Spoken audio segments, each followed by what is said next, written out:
What do CEOs need to know about sales these days? A lot. Outdated sales strategies and tactics plague most companies today. Listen to what innovative CEOs and experts have to say about how to change all that with Sales Talk for CEOs. Welcome to Sales Talk for CEOs. I'm glad you're back here today. We have another wonderful guest. And today we're going to talk about growth. I know it's something that every CEO wants for their company. Some of you want exponential growth, and some of you are really happy, with just some moderate growth, depending on where you are in the life cycle of your company. And we also want to make sure that our growth doesn't actually implode us because our sales grows faster than the internal team can manage. But in thinking about growth today in younger companies, especially in startups, the under 5-year-old companies, we know that investors are just not flowing the money out as freely as they were for a while. And we know that the investors are really looking for companies who can get exponential growth. They want fast exponential growth, right? And they really are focused on AI today, especially in the SaaS world, software as a service. But what are all the other companies out there doing that are growing? Well, the CEOs that I've been talking to who are doing exceptionally well, they're funding their own companies. They are funding through growth. They are sales driven. And today I'm excited for you to meet my guest, Eduardo Coll. He's coming to us all the way from Argentina, which is so exciting. And I am so interested in what he and his company are doing. It's just been remarkable. I had the pleasure of meeting Eduardo at SaaStr conference this year, and we're becoming friends since then. So welcome, Eduardo. Hi, Alice. Thank you very much for having me. Yes, we're becoming friends. You're a great person. Oh, thank you. So I was really excited to meet you at SaaStr. And the reason is because your salesperson did a very smart thing that I wish all salespeople would do. She reached out to me before SaaStr without trying to sell me anything. And she said, I see you're going to SaaStr, and my CEO is going to SaaStr, and he would love to meet you. And oh, by the way, I've been listening to your podcast and it's great. And maybe would you consider, is he someone you would have on the podcast? And I was like, oh my gosh, thank you so much, first of all, for reaching out and telling me your CEO is going to be there. Of course, I'd love to meet him, right? And so Mel and I just got our own little relationship going. And then she made it possible for us to meet up at the conference. That's great. Yeah, man. We try to have that kind of relationship with potential partners, clients, and also friends of our companies. If you try to forget that you need to sell and you start focusing more on the relationship and also on the problem that you're trying to solve, that's a better start. Absolutely. Well, I want everyone to hear the story of how you've built your company, but let's just start by telling them a little bit about what EXO Mindset does. And I just learned a few minutes ago that EXO Mindset stands for exponential mindset and helping people get in that mindset to grow. And knowing that you are helping companies with software development and transformation, which is so important right now. So tell us all a little bit about what your company does. All right. So here at Exomaxon, we help companies on their digital transformation journey. So we help them to implement technology to grow faster than doing that without technology.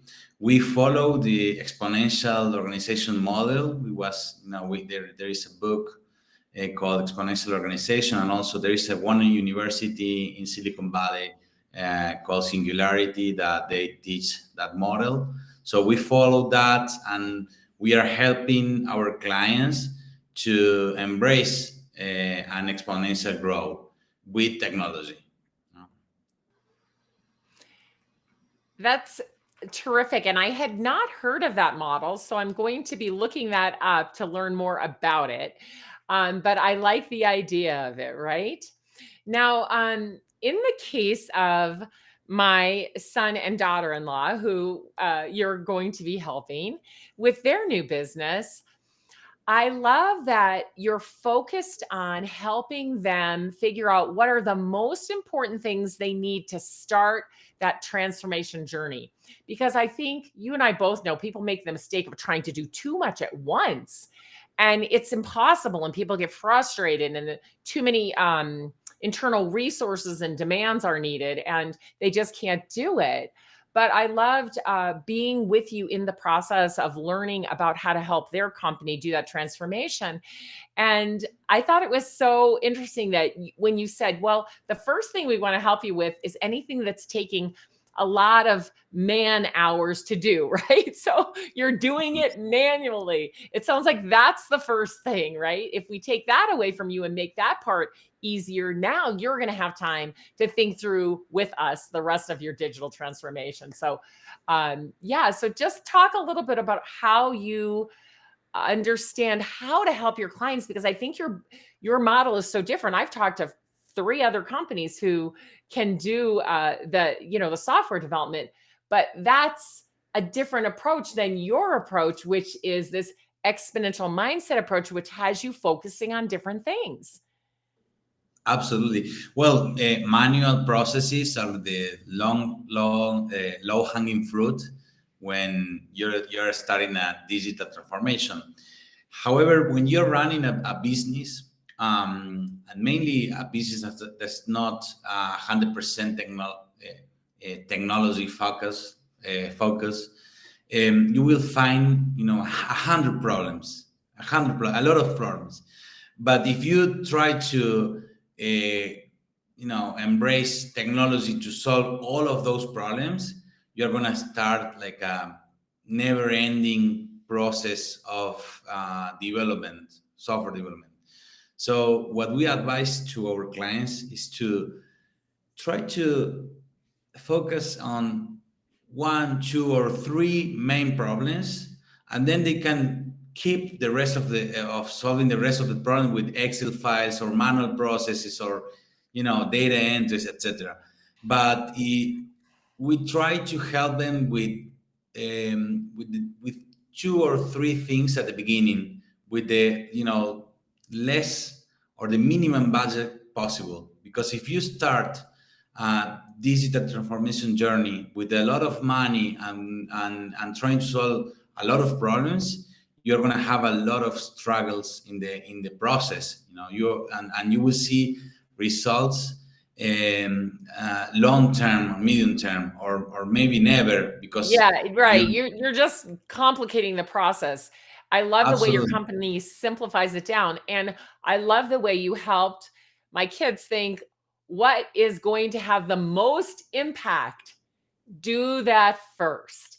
And then, it's like you get the whole project in your head and you understand what the end is going to be. And of course it may change, but you have that bigger picture, and then you pick the things that are going to have the most impact. And I just love that that's the way you focus it. And also, because you do work with startups, you're very sensitive to the fact that they don't have those big budgets, and you don't want them to spend all their money at one time. You want them to do it in an order that makes sense, not just for their budget, for the impact. So I think that really sets you apart and differentiates you from others who work in the same world. So let's take a little trip back. So 4 or 5 years ago, before you were running this business, before you owned this business, what were you doing, and how did you think, oh my gosh, let me get some partners and get into the software development world?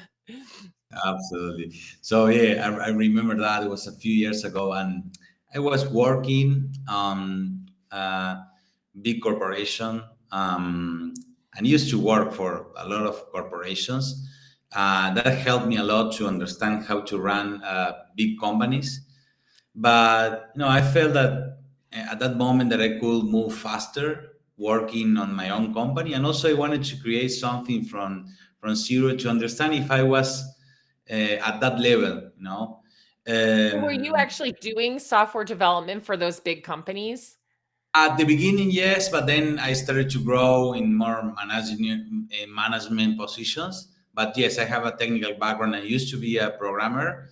Right now, no, I'm not programming anymore. But yeah, then I focus 100% on management right now. So you understood the problem from that level of actually solving it. But then, of course, as you grow in a company, they want you to do the management and such.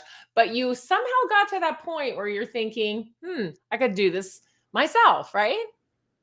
Yeah, I had a lot of ideas at that moment that, with the size of the company that I was working on, it were difficult to implement. I had some advices to not move forward with some ideas.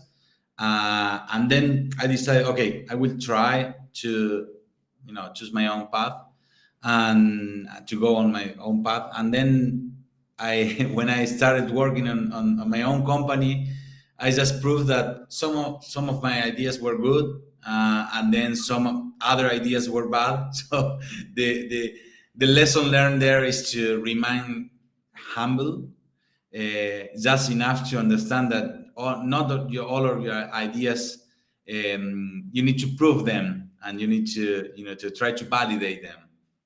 So when you first started out, was it just you or did you get a team together right away? Of course, it's very hard to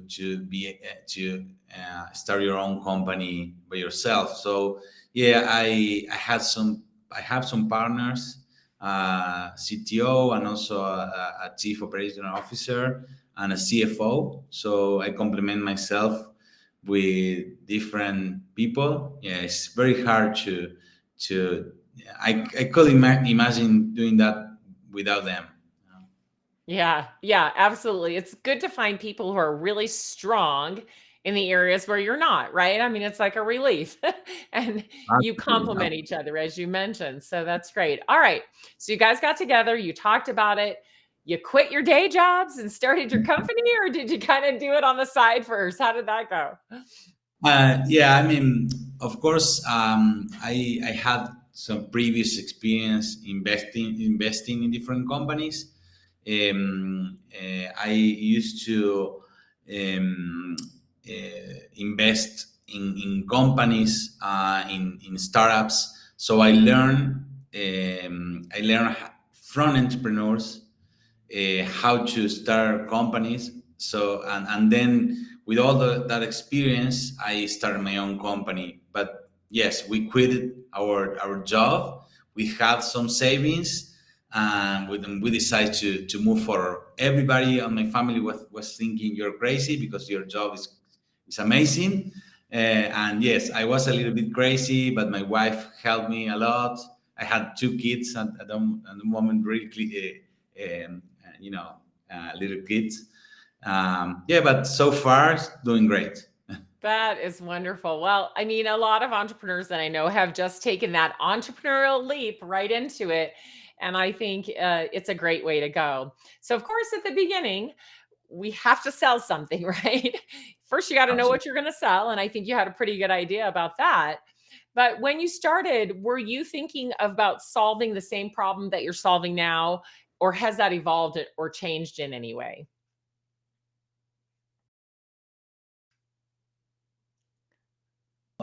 For example, we one of the areas that we wanted to develop was to create products with partners and sell those products. But then we decided that that was not the core of what we wanted to do. For example, our core is this is a transformation for different companies, selling them services, not products. So, of course, when you start, you might have some ideas that you need to validate them, and then discard the ones that they don't have value for you. Right. So, okay. So then you settled on the fact that you were actually going to do the software development to help companies with their transformation. And how did you start selling that? What did you do? There were what, four of you? Did you say three or four of you that started Yeah, together? we were four, and we started to dig deep into our contacts. So B2B consulting companies are mainly driven by referrals at the beginning, at the first 5 years. So I remember when I started, I was like the main sales sales guy. So I remember having like 20 or 30 calls per week, calls and meetings. Some of them were like, what I'm doing here, or were, you know, good talk with good people, but no opportunities from that calls. And some of them were really good calls, and they end up being clients. For example, one of our biggest clients was a conversation with someone through WhatsApp. I remember from one group of entrepreneurs here, and I remember this is a super small company. We this is not worth the time and effort. And then we decided to move forward, and they end up being like a huge corporation under a different name, local name. So they become like the biggest client that we have right now. So at the beginning, you need to talk with a lot of people, even though they, you know, might not be your client profile. Yeah, I think that's so important, the conversations. And I think that's important in the beginning, but I think it's always important. And I think, Eduardo, you'll agree with me on this. We lose sight of that as we hire salespeople and we're telling them to go sell. What we should be telling them is go have conversations because those Absolutely. conversations will lead to sales. Just like Mel did with me. She just struck up a conversation. She wasn't trying to sell me anything. She wasn't even asking me, do I have any digital transformation needs? She's just, hey, let's build a relationship. You're going to be at SaaStr. I think that we can use shows in that way to help salespeople connect. And the other thing I liked is that, okay, you're 4 years in, but you still recognize your role in sales. And your role is to meet other CEOs. I'm a CEO, you're a CEO, we're both going to be at SaaStr. Your salesperson's helping make sure you're meeting CEOs so you can have conversations, right? And I think we just lose sight of it when we just have our salespeople out selling. But smartly, you just started having conversations, which I think is the way many founders do it, but then they lose sight of that. Now, you mentioned another thing, Eduardo, that is so important. And I talk to CEOs about this all the time: your network. It is so important. And we've all heard, oh, your network is your net worth, right? It's extremely Mhm. valuable in many ways, more than money, right? So, Absolutely. because it is money, that's how you can get money. And so you mentioned before we started recording how valuable your network was in the beginning and the network of your three partners. So how tell me about how that worked to get those first conversations. Of course, you dug into your own network and they probably all three of them pointed at you and said, "You go do the selling, Eduardo," right?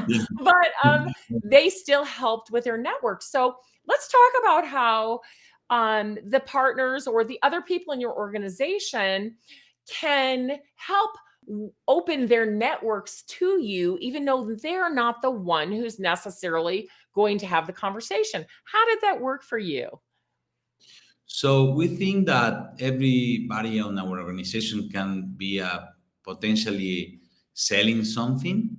And by the way, I will redefine the mission of the sales team with your phrase.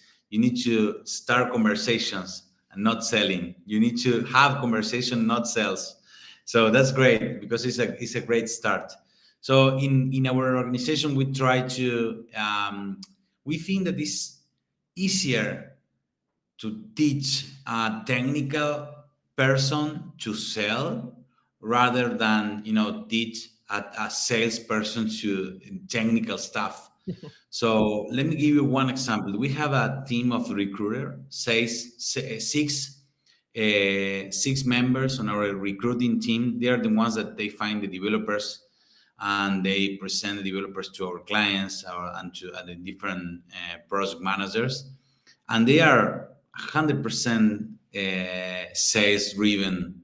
And we share with them commissions, and they have incentives.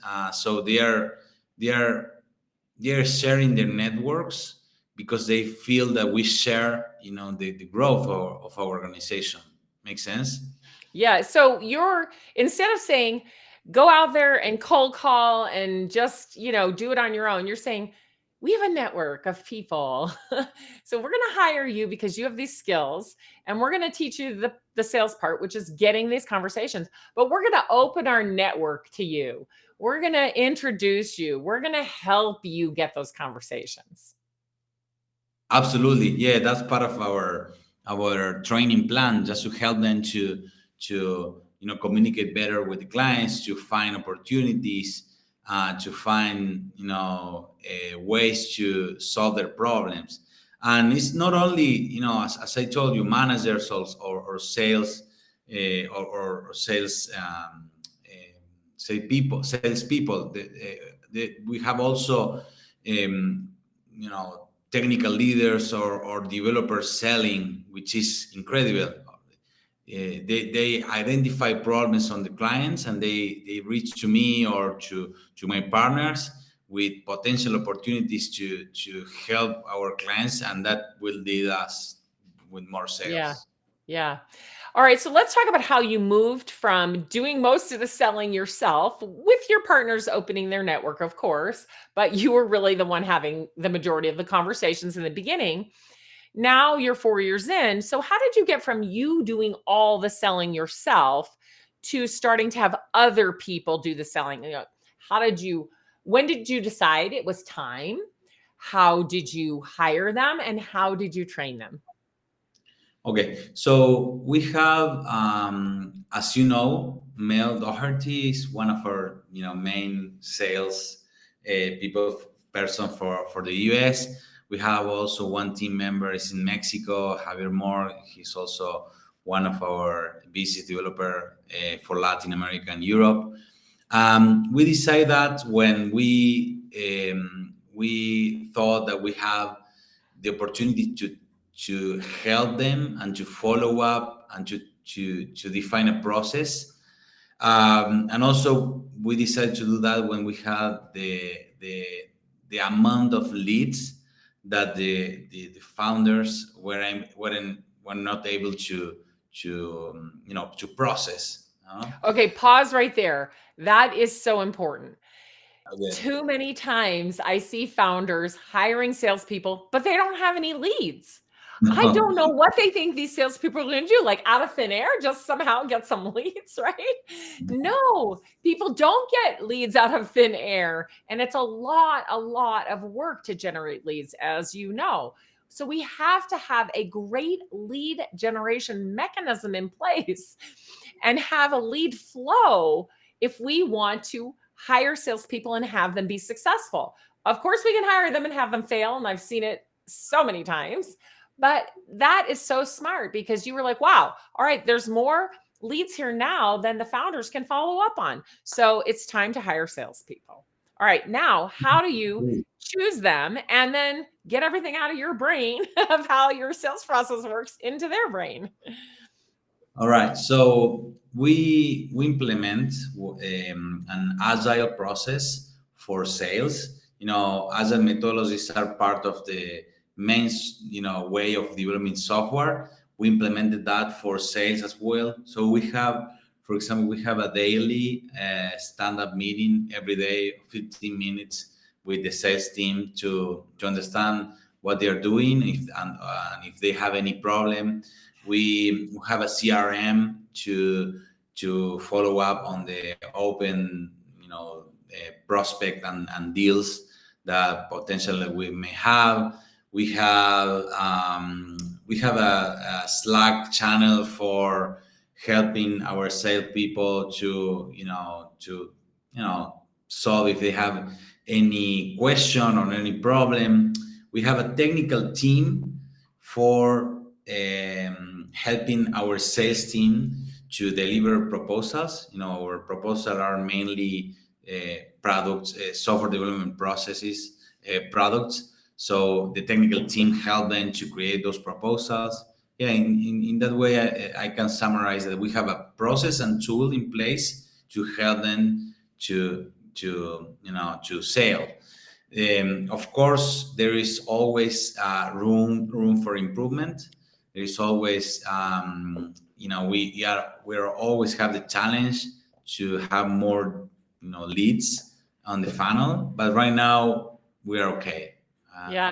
Well, it's great because as a CEO, you recognize that part of your role in sales now is to completely support your sales team with all of the things you just mentioned. So it's nice to bring new sellers into an environment where there's a process in place. Tell me a little bit about how you found Mel and your other salespeople, and how you chose them because they're very good. At least Mel is. So how did you find her and find them, and how did you choose them? Uh, the formal answer to that question should be we had an opening and we had like a HR process to, but the truth it was we were so lucky to have Mel. Mel, she's from Boston and she moved to Argentina like a few months ago, and she lives in my same neighborhood, so it was a matter of good luck to find her. And we had like great opportunity having her. She's going every day to the office here in Cordoba. Uh, Yeah. as you probably know, Alice, our main market is the U.S. And having someone working with us in the Cordoba office that is from the U.S. and she's she's helping a lot to us to understand more the culture. We are speaking English at the office, which is great. In an Argentinian office, speaking English and you know. Yeah, that was great. So we think that we had great luck having Mel and finding Mel. And the other guy that we have is Javi. It was a similar story. We started as a partner. We had some connection in common, and he had some clients. We started to work together with those clients, and then we decided, hey, Javi, why don't you work with us from Mexico? So what I want to say is that sometimes having the opportunity and having good luck is very very good to be at the beginning at least. I love that. And I think that we overlook that in a way when you say luck, but it's like you were in the network of these people, right? You knew them from Yes. other ways. And I think sometimes when we're hiring salespeople, especially at the beginning, we're recruiting them from big companies and looking for, great sellers. And maybe it's better to get some people who we really like and trust and want to learn and want to grow with us, right? So I think that's why you were so successful in doing that. Okay, so No, and you also brought, I yeah. think sorry, I had bad experience in the past. No, not with Ah, my company, but with other companies when we have like a formal recruiting process, and also we hire people from with sales background for bigger companies. So for a startup, that could be a liability because you need to have to invest a lot of money to bring that kind of people on board, and it will take like between 6 to 1 year to see results. So it's tricky, when you have that kind of yeah. situation. Having that past experience is so helpful, and so many of us do a poor job hiring. I mean, we think we're going to do, we want to do a great job. But we really, it's hiring is hard. And it's an arduous process, and you have to do your full-time job while you're also trying to hire people. So I think, it can really be tough. So I like looking in your network. I think it's a great way. Now, when you have to hire thousands and thousands of salespeople, like, Fortune 500 companies do, okay, it's a whole different thing. But when Yeah. you're still small, you're under 100 million, everybody has a network of people. Why not use that? Again, use that network to have your first conversations for sales. Use that network to find the best people as well. Yeah, just really, I think we're coming up with a theme here of, use your network. And if you don't have one, for goodness sakes, build one, right? And Absolutely. nurture these relationships, get to know people so they can help you. All right. So you've got some great salespeople on, and you've got some really good sales processes in place, but you still have an active role in sales. And so let's talk about how that works at your company. What part do your salespeople do? When do they bring you in? And how do they know how to make a good decision about, oh, I should get Eduardo on this call, or someone else, Fran, from your company? How have you taught them, or how have they helped you learn when to bring the senior people in, especially the CEO? Because I mean, after all, CEOs are busy. They can't get on every sales call, right? Absolutely. Mainly when they have issues or negotiations with margins, or when they need to decide to offer a new type of service that we don't have. That those are the moments that they reach to me specifically. Um, I previously told you that we follow agile methodologies. In that way, we have 100% visibility as a team on what everybody is working on. So I am mainly I have 100% visibility on what they're working in, and if I need to collaborate or help in any deal, they don't need to reach me. I'm there. That makes sense. Yeah, yeah, of course that makes sense. So they're going about, taking the inbound leads, finding, going outbound to find leads, right? Doing trade shows, great way to find leads. And when I say leads for you, and I hope for everyone, I'm saying, people who you can have a conversation with to learn, whether they need your products or services. And they're doing that. And then getting you involved. And what I find, in fact, I just did a podcast with um, another expert who we were talking about, how do you help your sellers know when to bring you in? Well, you named some very specific things. If there's an issue, if there's sort of a new product that you think we can do, but we don't really do that right now, or maybe they bring you in when, wow, this is a pretty large prospect. I want them to know our CEO and feel confident, right? Or for example, when after we met, and then I said, oh gosh, I think I have a project for you. Let's get on a call. And Mel didn't come by herself. She brought you and Francisco with her, partly because we already had a relationship established, I'm sure, but also because I think you felt like, want to be involved in this. But of course, you can't be involved in every single sale.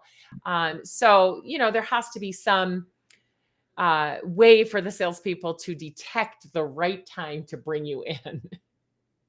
Absolutely, and that's the challenge because we don't have infinite hours at the day.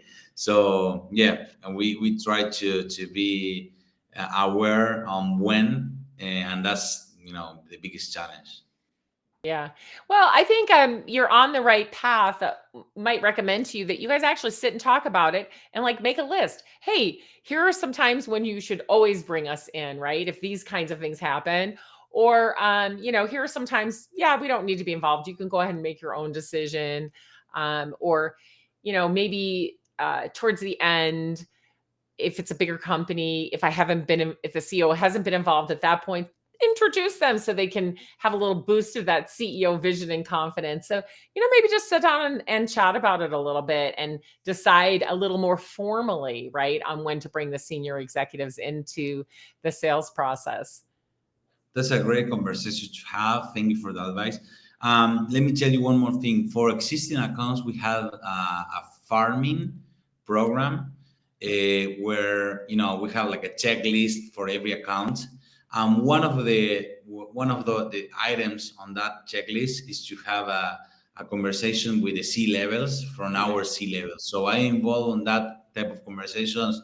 Let's say once a year or twice a year in key conversations. Today we had the visit of one of our clients at the office, and I was present.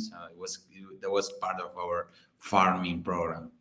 I love that. I think that's so, so important to have the CEO involved once they become a customer. Even like you said, it's just once a year, but they know I'm important enough that the CEO is going to talk with me and listen to me and hear what I have to say.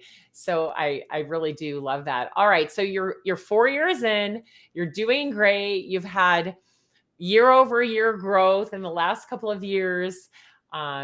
What's next? What are you looking forward to for your company and your growth and generating more sales?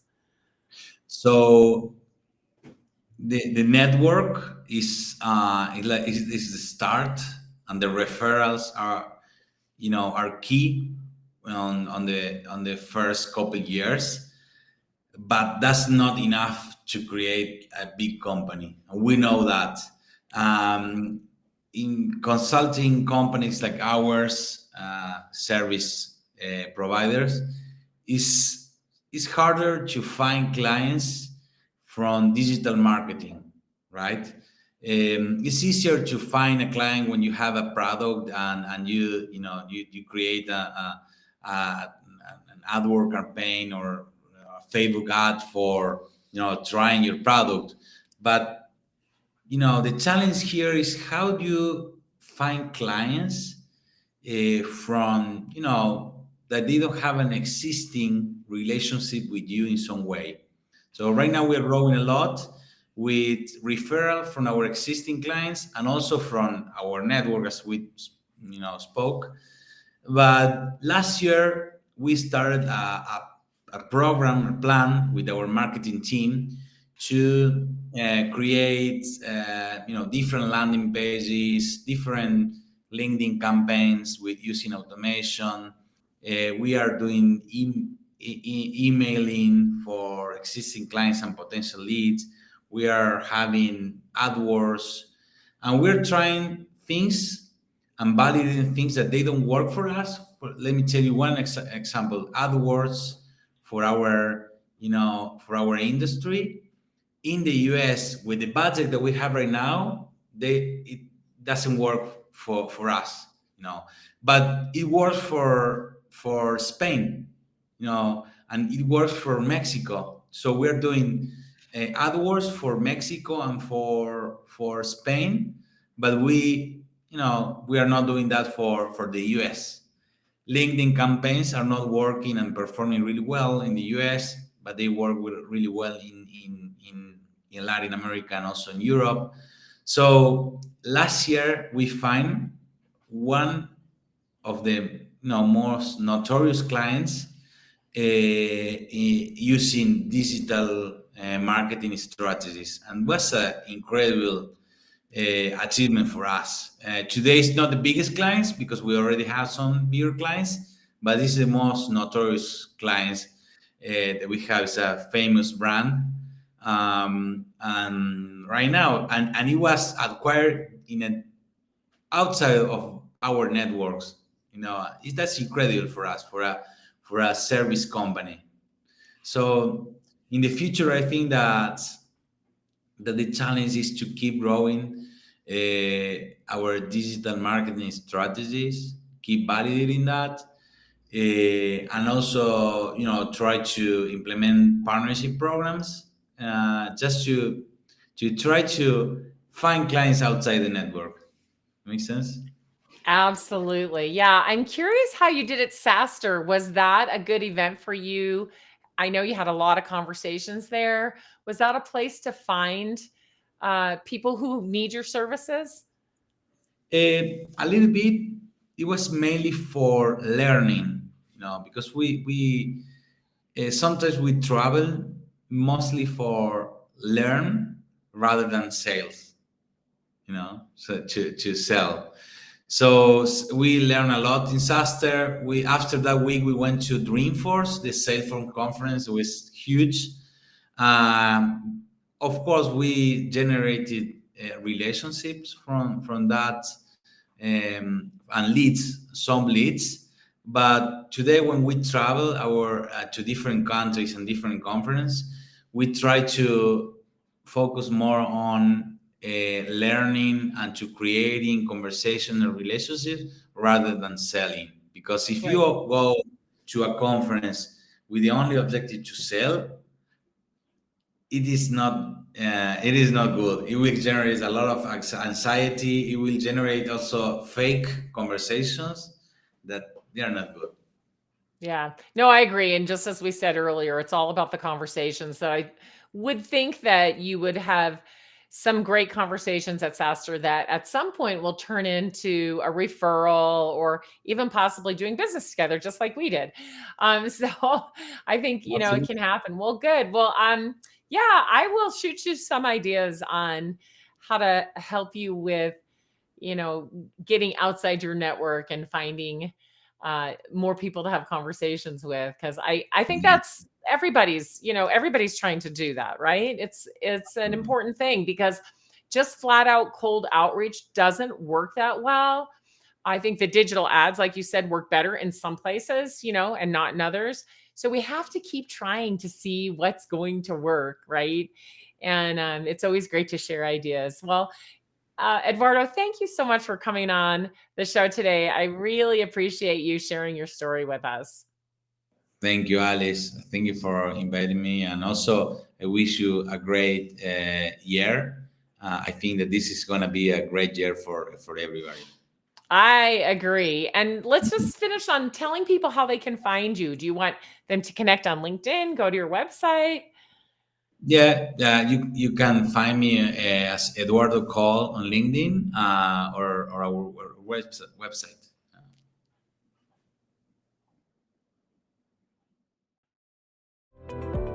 If you enjoyed the show, please like and subscribe, and we'll see you next week.